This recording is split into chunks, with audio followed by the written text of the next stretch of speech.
What is going on, everyone? Welcome in here to the Bettor Sports Betting Show. Who's hype for today's show on a Wednesday afternoon? Got Howard Bender with me. I am Dan Servodidio here on the Bettor Sports Betting, Bettor Sports Network, and Fantasy Alarm YouTube. Wherever you guys are watching, we always appreciate you joining in here. What's up, Howard? How you doing? What's going on, Servo? You ready to do some betting? College? You got some college basketball picks for me today? What do you got? I'm on college basketball today. We're getting into the thick of it. Almost, the Big Ten has been starting up their conference season, but we got some really good non-conference games every night now. Last night was awesome. Had some losses last night, but it's all right. We get back on track tonight because you can't win them all. I think I've been seeing things pretty well so far this year, though. So time to get back on track. I'll be giving out some college basketball bets tonight. We'll have our producer, Adam Bernard, to give out some NHL picks for tonight's slate. And we'll start out here, though, with some early leans and odds for the weekend's NFL Week 14 Sunday slate here. These are some of the games we'll touch on today. But if you have any games we want to give some thoughts on, definitely throw them in the chat here on YouTube. And any early bets you guys are in your mind or making already. Let's start with the lowest or the tightest spread here for Week 14 Sunday is the Colts, 1-point favorites on the road at the Bengals. 40.5 is the over-under for this one. Jake Browning led to the Bengals to that overtime win against the Trevor Lawrence-less Jaguars on Monday Night Football. But the Colts are here as road favorites. Colts on a 4-game winning streak coming into this one. Any thoughts on this game?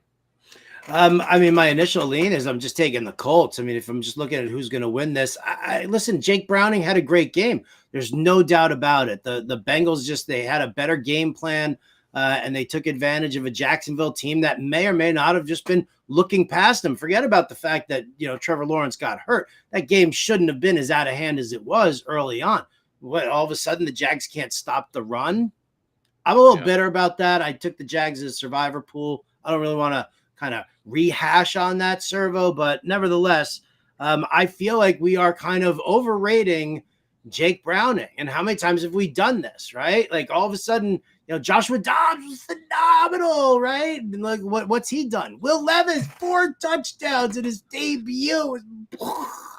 And then where's he gone? So, I'm not going to sit here and anoint our good friend Jake Browning. He's got great weapons in Chase and Higgins, and we'd love to attack the outside of the field of the for the Colts, their secondary, because their cover corners really aren't that strong, and that kind of plays into it if Browning has a great game. But there's this Colts defense also has been like a top 5 defense in the last, 5 weeks. I think they parted ways with Shaq Leonard, and all of a sudden they're getting turnovers, they're getting sack numbers, and it's everything that you want in like a fantasy defense, right? And so you're looking at that as how the Colts have been doing. They're a game behind the Jaguars now in that South, so they smell blood. And I'll tell you what, man, Minshew or not, like whether you're a fan or not, this team does have the weaponry to kind of make this push in the division. So I think they can kind of smell blood in the water. And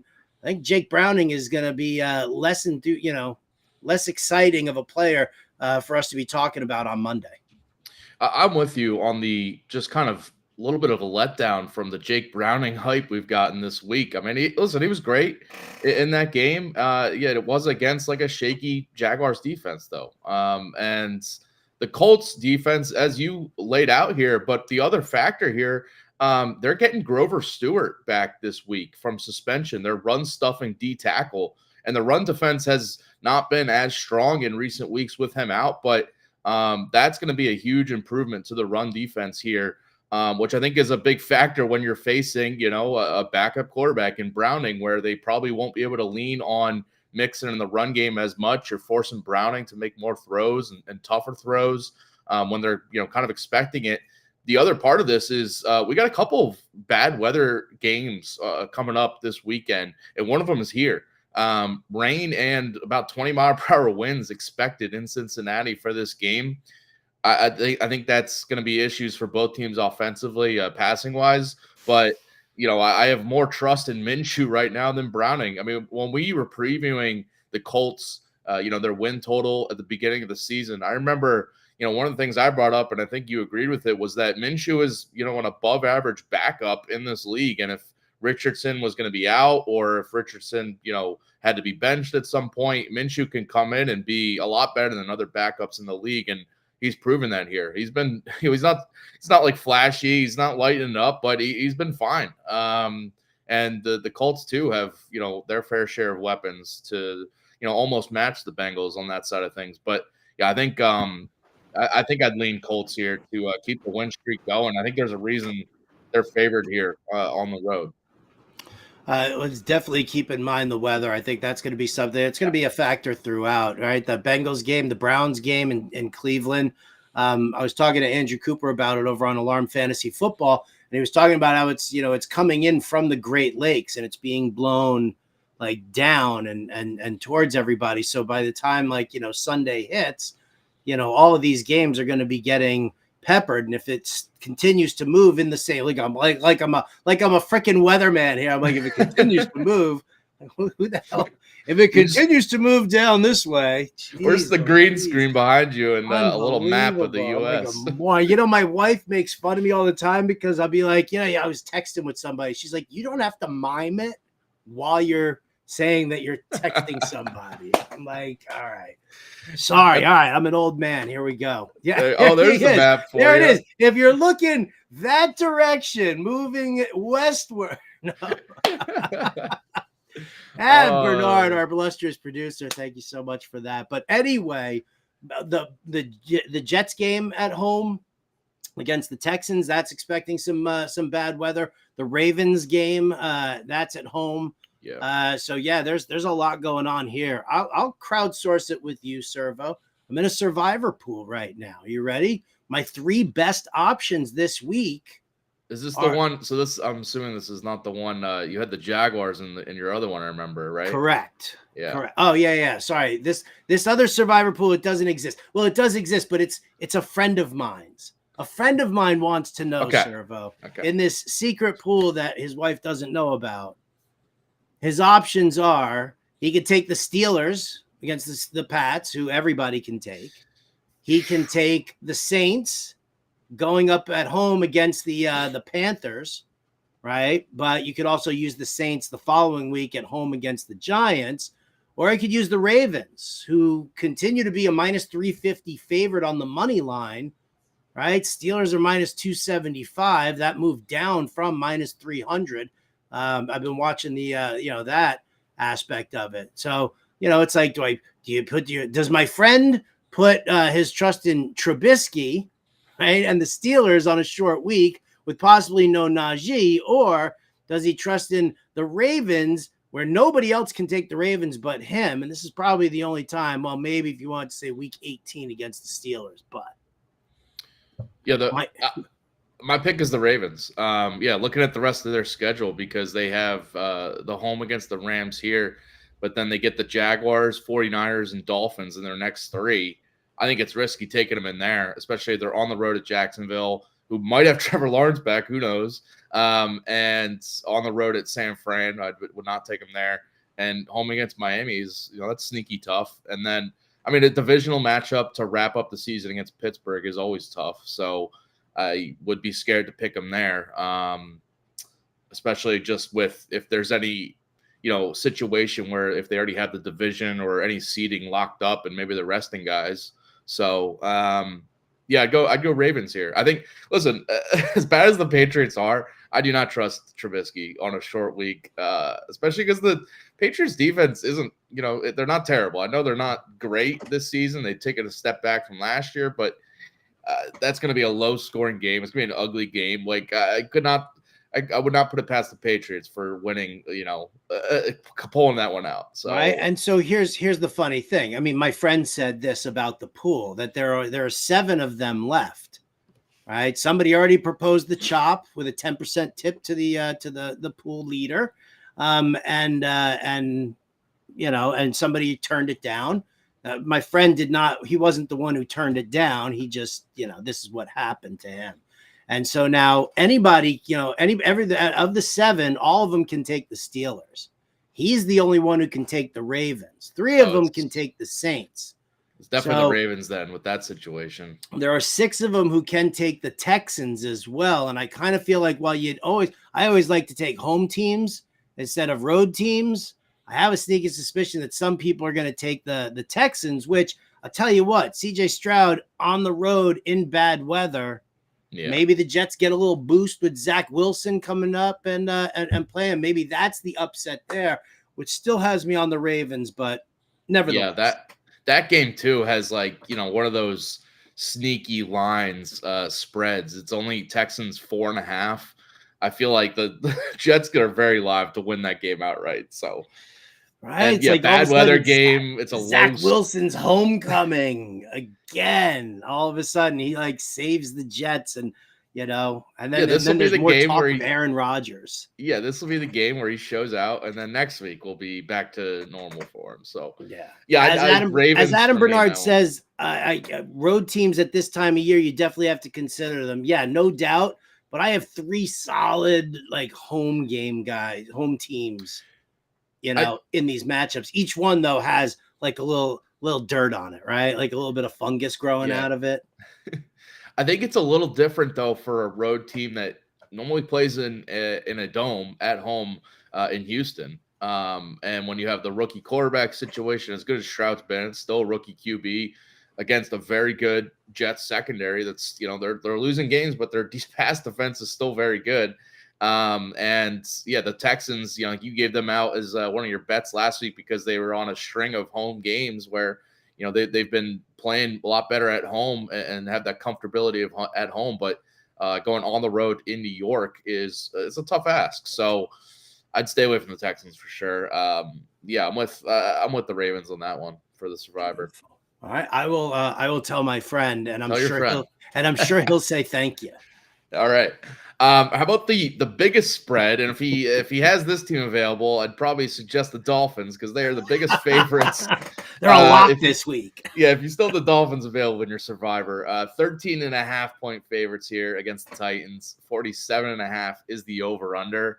I have a hard time seeing how the Titans keep this close, honestly, because the Titans' pass defense has been a worry all season long. They're very good against the run, but their defense funnels things to the air, and I think that's just asking for trouble against this Dolphins offense and Tyreek Hill, who just lit up the Commanders. They're not showing many signs of slowing down. Their defense has improved now in recent weeks with the Jalen Ramsey, back from injury and things just shoring up on that side of things as they were at the beginning of the year. So it's a big spread, but I think that's the Dolphins winning here pretty handily. Yeah, this listen, in the scheme of no brainers, if you're doing a confidence pick'em pool, this is you put the most money or the most points onto this here. I like the Dolphins. I like them covering the spread. I mean, it's funny, right? You can, you don't want to run on Tennessee. You can pass on them easily though because their secondary is weak. So Tyreek Hill and Jalen Waddle running around that secondary. I mean, that's just it's borderline criminal. Give me the Dolphins. I'll lay the points. Yeah, and they've got A-Chain back now. Who that guy? Oh, whatever. he was lighting it up last week again. So yeah, this offense is very dangerous. Here you go. You ready for this one? Right? Because the advantage defensively tilts to the Niners, but imagine the offenses going against each other. Miami and San Francisco. Mike McDaniel, the student to Kyle Shanahan, right? And the way, but look at the way both offenses are clicking. You got your second running back in Miami, right? They've got Kittle, the better tight end, right? You got McCaffrey, you got the 2 running backs. I mean, there's just the weaponry. It's Debo and it's Ayuk. It's Tyreek Hill, who's probably better than both of those 2 guys combined. And we're gonna splash in Jalen Waddle. So yeah, I'm very bullish on the Fins this year. I think they're definitely gonna produce. So you're saying a possible Super Bowl matchup between those teams? I tell you what, man, I should look into the odds right now of like how I want to bet that now. Exact Super Bowl, Miami versus San Francisco. I'm gonna go look at that. If you're available to do that in the chat right now here, and somebody wants to help a brother out, I will. I'll work on that. Look at that, a rematch of Super Bowl 19. Oh, see, now we're getting old school, Servo. Yeah, I was like, I don't think I was alive back then. All right, how about what is that? We talking Dan Marino? That's that range. Yes, Servo. Dan Marino. Who was that? Who was Dan? Dan Marino is the guy who ruined the Jets with the fake spike. He did that fake spike, threw them for the touchdown, and the Jets have never recovered from that. Ever. All right. The highest total on the slate here for Sunday's games is the Eagles Cowboys game. 53 is the over under. 3-point favorites for Dallas here. Eagles coming off that blowout loss to the 49ers and now have to, get back onto another tough matchup, a string of really tough schedule here for the Eagles. And the Cowboys are on extra rest after playing on Thursday Night Football. Listen, as an Eagles fan, I don't feel great about this spot here for the Eagles. I know they just brought in Shaq Leonard to shore up the linebacking core, but I think he's a little bit past his prime. And the Eagles, looking back through their games in Dallas, they don't have a great history of playing in Dallas, and it's usually been more often than not in the last 5-6 years, it's been losses of more than 3 points. So I'm leaning Dallas here, which is tough to say. But what about you for this game? I mean, this is a game that I want to watch and enjoy more than I want to bet, right? Like I'll bet the over because that's what I want to see, not for anything else. But I'll put like a half unit on. I probably won't even. I'm not even going to bet it. If I'm going to be completely transparent, I'm not going to bet it. But I mean, look at Dallas. They're 6-0 at home. They're 5-1 at home against the spread. Last week, Seattle actually, covered. A lot of energy coming in as far as, Jalen Hurts and is his knee okay? And, what's the situation there? I think that these are just two heavyweights who could just be throwing haymakers at each other the entire time. We saw against, with DK Metcalf that Deron Bland, you can get behind Deron Bland, and they're going to have to continuously use safety help behind Bland. So if you put, let's say you put AJ Brown and Devonta Smith on the same side of the field, right? And that, AJ's sitting there with Deron Bland. Where are you going to put that safety? Is he going to come down and try and cut off, Devonta Smith, or is he going to end up floating back over there? I mean, you can do a lot of things to really expose this secondary. So I'm looking at I'll take the high scoring game here. I don't want to, listen, 6-0 at home. What's Dallas's money line? I'll take that. Oh man, you'd lay that big money line, would you? Minus 175, right? Dallas at home is minus 175. That's not absolutely big, crazy. Yeah. Put that into a parlay. I would lean over on this, as you were saying with the Eagles side of things, but yeah, the Philly defense, got exposed last week, and I think Dallas has a lot of weapons to, in the passing game, but also the Eagles' rush defense has been getting, lit up in recent games. They started out the season very strong, but they've shown some holes lately, especially because of that linebacking issue. The first meeting between these teams early this year, for what it's worth, had 50 to 51 total points. So keep that in mind. That was in Philly. This one's now in Dallas. So I would lean the over here. I think there could be a lot of points. I think we're going to see a bounce back from the Eagles offense after last week.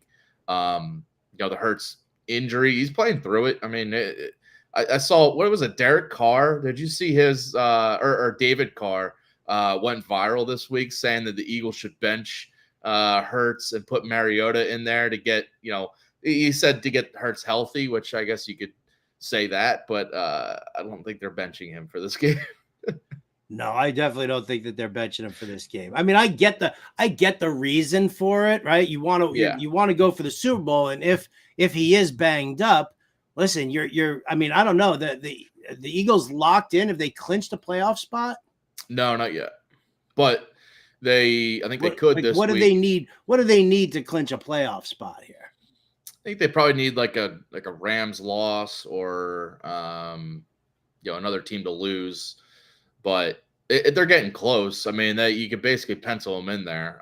But this game is huge though for the division. So they need this one because if they lose this, then the Cowboys and Eagles I think pull even in the division. So it's a huge game for the divisional odds, and for the Eagles to try to keep pace and get the 1 seed. They would love to get the 1 seed still. Well, that's the thing. But what's more important, getting your starting quarterback healthy or your seeding in the playoffs? You feel like, listen, I mean, how much, I'm not going to say that there's no home field advantage because there definitely is, but what if you got to play in better weather? Like, wouldn't think about possibility there? I don't know. Again, I think Carr said that to get clicks and viral and whatever, because how dare you say to bench Jalen Hurts? It does make sense if your sole goal is just, how you're going to finish for the Super Bowl, here in week 14, if he takes 2 weeks off and you use Mariota, maybe you go 1-1 in those 2 games. And have you lost that much ground? But I guess if you think it's more important to win the division. I think that's what they're going to go for. And then hopefully if they do get a couple more wins in these next few games, then they can rest him. Their last 3 games are Giants, Cardinals, Giants. So ideally you can rest him in 1 or 2 of those games. Yum, yum, yum, yum, yum. All right. The lowest total, we were talking about bad weather earlier, and the other game that definitely looks like it's going to have bad weather is in Cleveland. Jaguars and Browns. Browns are 3-point favorites. 31.5 is the over under. Rain and 25 mile per hour winds expected for this, which for a quarterback matchup of likely CJ Beathard for the Jags and probably Joe Flacco again for the Browns, this looks like an under. Even with the low total, I'll probably take the under here. It is a super low total. I think that was funny, right? I think this game opened at like 34? I think it was how it first opened up, and then it dropped down here down to now already the 31.5 with the weather talk. But yes, still not as low as Army Navy at 27.5. But you know what? I mean, with CJ Beathard and Joe Flacco going up against each other in a monsoon, right? We might see triple option offense. I mean, I love, right? That's what I love about the Army Navy game, right? Because there's no high flying action over there. You're like watching 2 grunts just like. Yeah, they're playing the punt game. There's probably a total of like 6 passes between the 2 teams the whole game. It's gonna be listen, if you love football, that is a game to watch and just enjoy every minute of it. And it's funny too, because you mix Air Force in there and it's the same thing, right? They run like a quadruple option out of in the Air Force. Too funny. I don't have any leans on this, but in terms of the spread, honestly, I mean. This is going to be an ugly game. Don't bet it. Don't even look at it. So Vegas was like, we're just going to give the Browns as 3-point favorites because they're at home. But like, who knows? Who knows what's going to happen in this? Oh, it's still on the screen. Oh, it's gone. All right, let's quickly go to the next game. This is the bonus one. Big AFC matchup, Bills Chiefs, and it's a 47.5 over under. It's a 2.5-point spread for the Chiefs at home as the favorites. This is going to be interesting because the Bills, they got to win this. They're barely alive in the playoff race, and they definitely need this win to stay alive. And the Chiefs are in a tough spot here because they're coming off their Sunday night. Oh, the Taylor Swift shirt. She's been getting some. She was in Lambeau to see the Chiefs lose on Sunday Night Football, and now they have to turn around and go face a hungry, motivated Bills team that's coming off their bye week too. It's a tough spot for the Chiefs. I'm not surprised by this spread being just 2.5. I think the Bills are live to pull this one out. The Chiefs offense is still very much a worry because outside of Kelsey, they don't have any proven pass catchers. This receiving core is just, it's Mahomes just barely skating by with these guys. And last week it came back to bite them.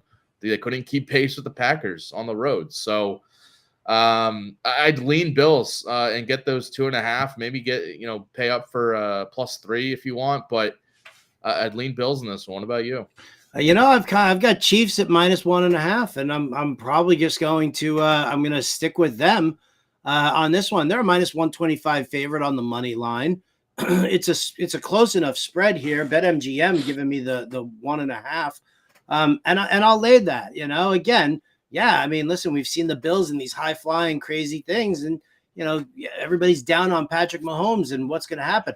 I'll tell you what's going to happen is that Marquez Valdez-Scantling is not going to drop that touchdown pass. He's still going to get it this week, right? I'm not going to guarantee it to anybody, but you know what? I'll sprinkle half a unit on an MVS anytime touchdown in this game. It matches up well for him.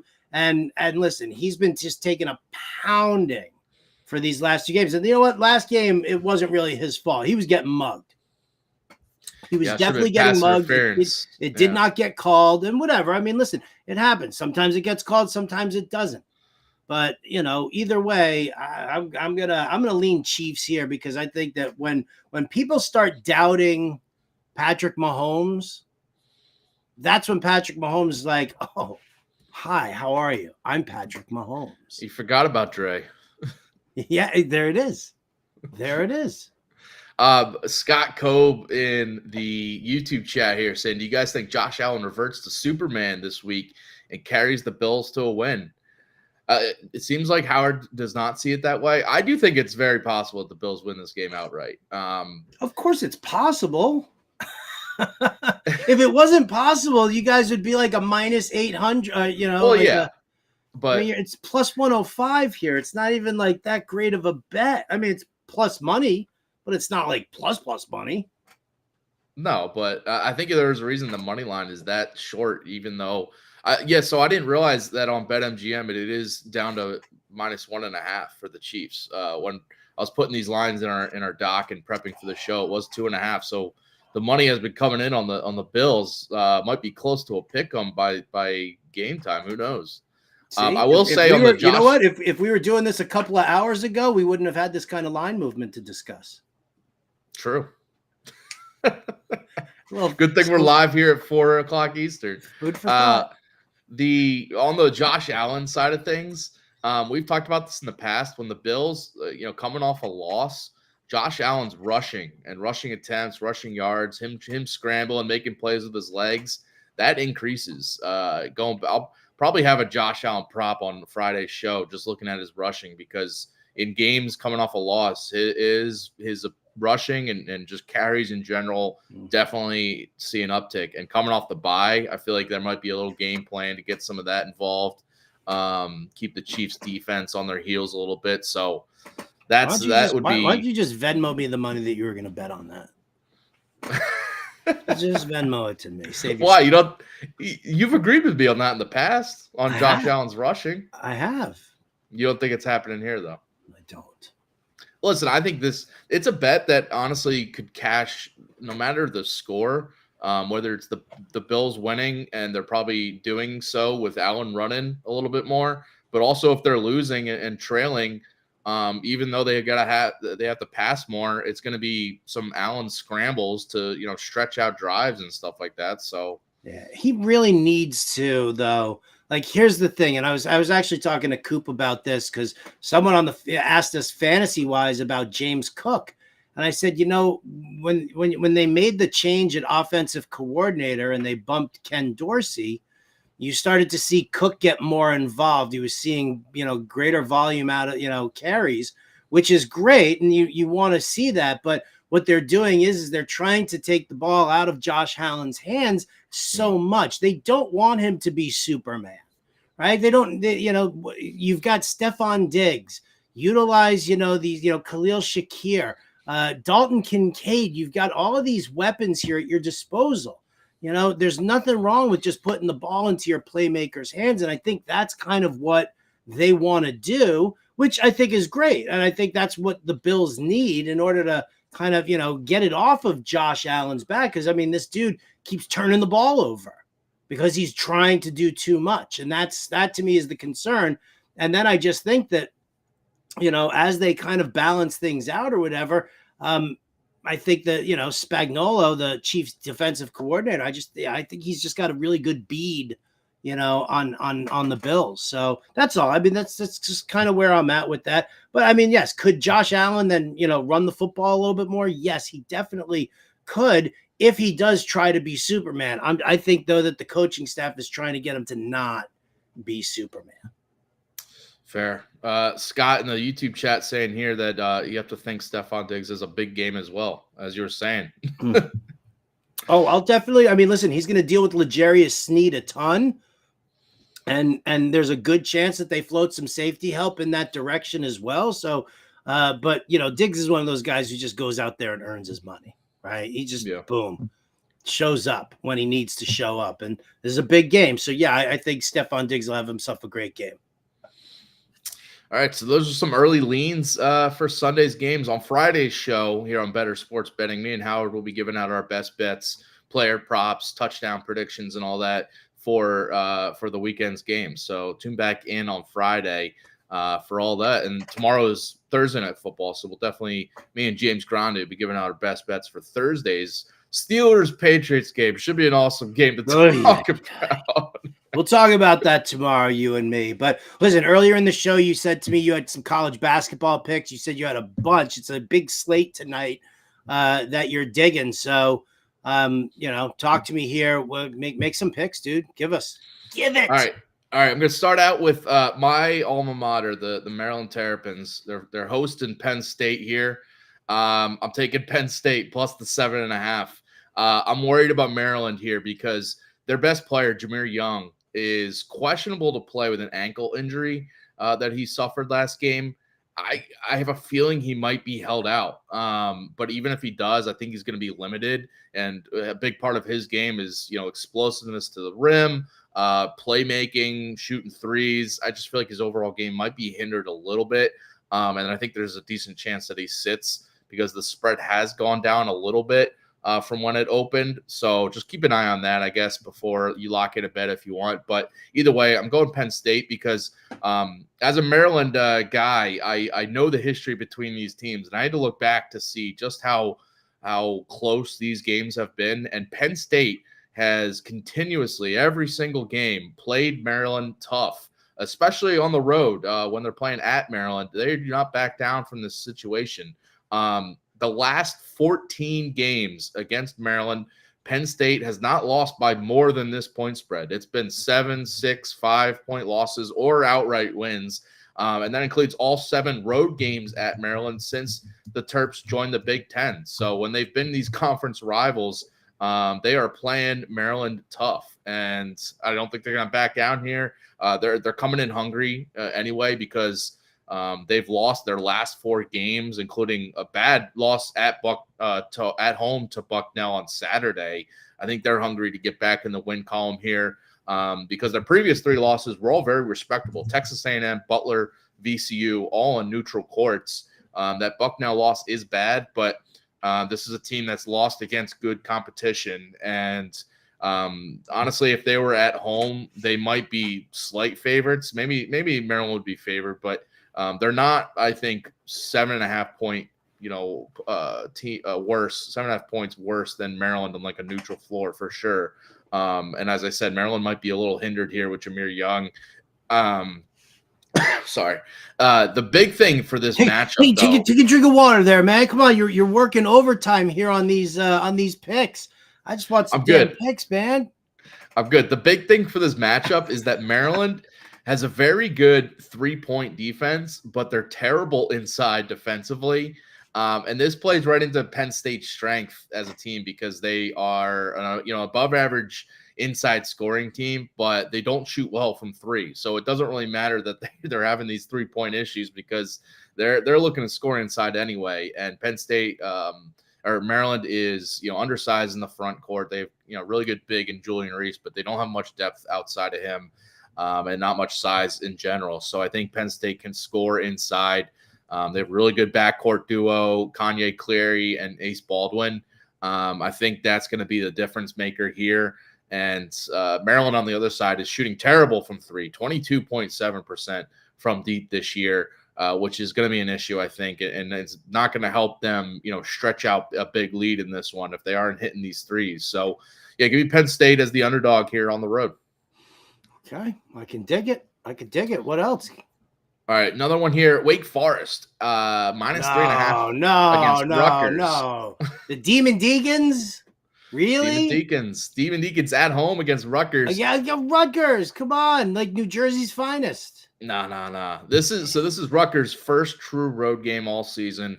I'm always looking to fade some of these teams that have not gone on the road yet and proven that they can get it done on the road.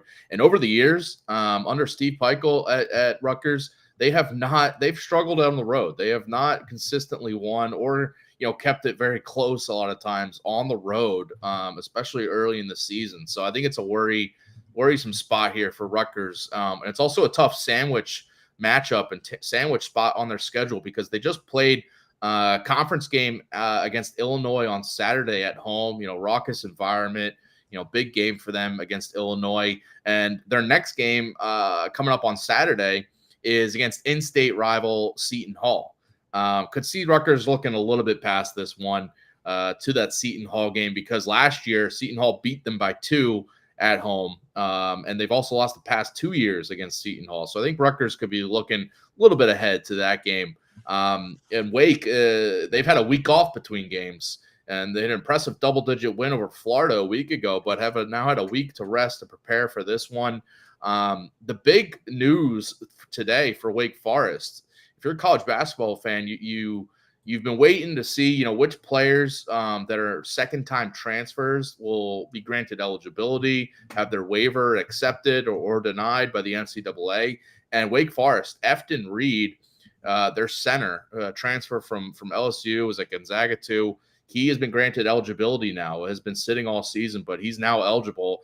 And he's expected to, probably enter the starting lineup right away. He's, a really good defensive big man, rim protector. I think it's huge for this matchup specifically because Rutgers has a very good stud center, Cliff Omaruri, where I think Reed can match up well with him and limit his impact in the paint and on the boards. So that immediately just had me looking at Wake. And the other, final part of this matchup is that Rutgers has struggled to defend the three-point line, and Wake is shooting 36% above average from three so far. So I think that specifically can help out stretch a little bit of a lead and cover this spread as 3.5-point favorites for Wake. Okay.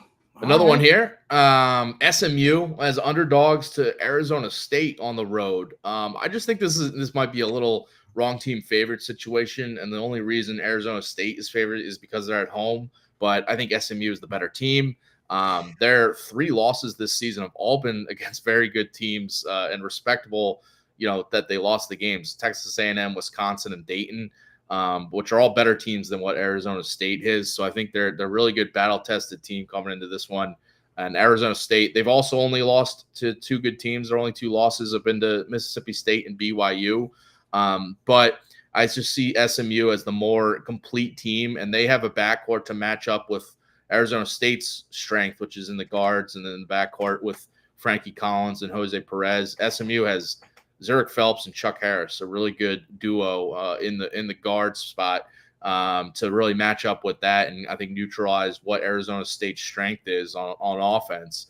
Arizona State's a poor 3-point shooting team this year, and also one of the worst free throw shooting teams, which is just kind of one of those glaring things when you're talking about like a tight spread like this, just crunch time late in the game. If they're not hitting some of these threes or hitting free throws where they probably should be, I think it's a bad omen for a small favorite like this one. So yeah, give me SMU plus 2.5. You can look up on the money line too. I think they're very live to win this outright. Go Mustangs. I'm in. Yeah, the Southern Methodist Mustangs. All right. And then two quick favorites of bigger spreads here that I'll throw out because I just like these guys to win big. First is Houston, minus 27.5 against Rice. Houston just crushes bad opponents. This is what they do. They've been doing it for years, and they're doing it again this year. Their 5 wins against easier opponents this year. 4 of those have been by 30-plus points. Their average winning margin is 33 points per game. This is what they do against these easy opponents, and they've been beating their tougher, opponents by comfortable margins too. But when they're facing some of these just overly matched teams like Rice is, they're crushing it, and I think they're going to be licking their chops to get another blowout win after they've recently faced a string of tougher teams. This is just going to seem like a very easy spot for them. I think Rice is overmatched in a number of different spots here. It's a tough ask for them to come in here on the road to face the number 1 ranked team over at Ken Palm. They have the number 1 ranked defense in the sport, also a top-tier offensive team. I see this being a blowout win, so I'm not afraid of the big spread. Give me Houston to win big. And then lastly, Drake. Jeez, man, how much money do you think I have? I'm like sitting here betting 5 games like this. Holy cow. Save a little something for the NHL. What else you doing tonight? Drake minus 15.5 at home against there you go. St. Louis. I'm watching Drake. St. Louis is a bad they're struggling right now. They're down bad because they're without their top scorer, Sincere Parker. And since he's been out, St. Louis has lost 4 of their last 5 games, 3 of those coming by double digits. They hit rock bottom on Saturday, 40-point loss to Southern Illinois. St. Louis also dealing with a number of other injuries to key players. Gibson Jimerson, Terrence Hargrove are both questionable coming into tonight. I think it's a bad spot for them because you got Drake here rolling with double-digit wins against some, above-average mid-major teams over their last 4 games. And I think they're going to just completely roll St. Louis here. They got a future NBA player in Tucker DeVry, very good big man in Darnell Brody. I think it's a matchup advantage, especially inside when you're talking about what St. Louis struggles. It's their interior defense, and Drake is very good at scoring inside. So I think that can help stretch out a big lead here and cover the spread. All right, look at that. I like it. All right, 5 games there. Drake, I don't know. I like your Houston one. That definitely seemed a little bit better for me. I am actually having some weather issues here, and I'm going to actually have to reboot my system. But I will say this. Adam Bernard going to fill in for me here because he's got some NHL bets that you're going to want to deal with. Look at that right there. Beautiful. Get me out of here. I love you guys very much. Servo, SMU plus 2.5. I am 100% in on that pick. Love it. Thank you, Howard. Good luck with your internet. Go Mustangs. Go Mustangs. All right, Adam. Smaller hockey slate tonight, but I know you got some picks for us because we got to give, people are looking to get some bets out, and maybe they don't want to be laying so much on college basketball like Howard. So hockey, what do you got for us? I got 2 picks for tonight, 1 total, and then we got 1 to win in regulation. Let's start off with the under Dallas and Florida here tonight. It's under 6 minus 105 BetMGM. I know we got hurt on the under last night in the Islanders Sharks game. Through 2 periods, it was 2-1 Islanders, and I'm like, all right, we're home free. And then I looked at my phone a little while later. I'm like, what the hell happened there in the 3rd period? Nonetheless, we're going under again. Both of these teams tonight are defensively focused. Both are trotting out their top goaltenders. With Dallas, you got Jake Ottinger, who's got a 2.53 goals against, and Sergei Bobrovsky. Bobo's has a 2.41 goals against, so getting 2 top-notch goalies there. Before their last game, Florida had gone 11 straight without allowing more than 3 goals in a game. On 3 occasions where Florida has been in a game where 6 is the total, it went under 2 of those times, with the last game, the loss to the Islanders being that one. We see 6.5 as the total usually in most of these games. Dallas has been 6 or under in 18 of their 23 games this season. So again, everything is looking at pointing towards the under, and this is one of those times where everything is pointing a certain way, so we're going to lean into it and go with it. Dallas under 6 minus 105 BetMGM. If you want that hook, if you want that -5 to make you feel a little safer, it's -135. Gotcha. All right, another one that you got for tonight. Yeah, we got Vegas here, traveling to St. Louis. This is the back end of a home and home for these. First one of the season for both. St. Louis won a close one, 2-1 in Vegas the other night, but they did look pretty sloppy. And listen, I know we don't like to use the D word that rhymes with new, but St. Louis has been on a pattern of alternating wins and losses for their last 7 games, and a loss is next on the pattern here. So factoring that in as well, and again, they were lucky to get that win against Vegas. The Golden Knights are a much better team. I can't see St. Louis beating them 2 times in a row here. I don't think you could go with the puck line +168 on Caesars, but I'm going to say because Vegas has gone to overtime 3 straight games, they're going to just take care of business and get this done in 60. Let's go Vegas to win in regulation -105. Wow, they're due. They're due for a win here, aren't they? So the Blues are due to lose based on the pattern. So if you want to go that way, because they've been going win, loss. But Vegas, they've gone to overtime 3 straight, and yeah, they're a better team here. And usually, if two teams are playing and the better team lost the first one, they're usually going to go out and get the second one. And again, because they just want to get this done in regulation and get on the plane to Dallas here. So they want to take care of business and get out of there. Go the puck line though, I know you like the puck lines. I do like the puck line, but the Blues, they're a plucky team. I still don't believe in them, but they have been playing better lately. I can see them maybe keeping it close, and Jordan Binnington has been playing better lately, but he's also capable of a meltdown and attacking the other team's players. So you never know. The puck line could be a great way to go +168 if you think they're going to blow them out. Take a little chance. All right, so Vegas and the under in Dallas and Florida. Yeah, it's a 4-game slate. Those are the 2. Love it. Listen, even with a small slate, there's still some money to be made out there for some of these games. So appreciate it, Adam. Thanks for jumping in here as Howard ducked out. That's about it for us. We'll be back tomorrow, Thursday Night Football. Me and Grande will be giving out some of our best bets for tomorrow's games, player props, and all that. So definitely tune back in there. Maybe even talking some college football or basketball. There's always games on the slate. So and NBA, we got another in-season tournament night tomorrow night, and I know Grande will probably have a pick or 2 for those. So coming up after us, by the way, 5 p.m. Eastern is the NBA DFS live show with Impemba and Grande here on Bettor Sports Network, Fantasy Alarm YouTubes. And then 9 p.m. Eastern is Dynasty Nerds with Garrett Price. So keep it rolling all night long here on Bettor Sports Network and Fantasy Alarm. Appreciate everyone tuning in today. And, we'll be back tomorrow, 4 p.m. Eastern, Bettor Sports Betting. We'll see you guys then. Take care.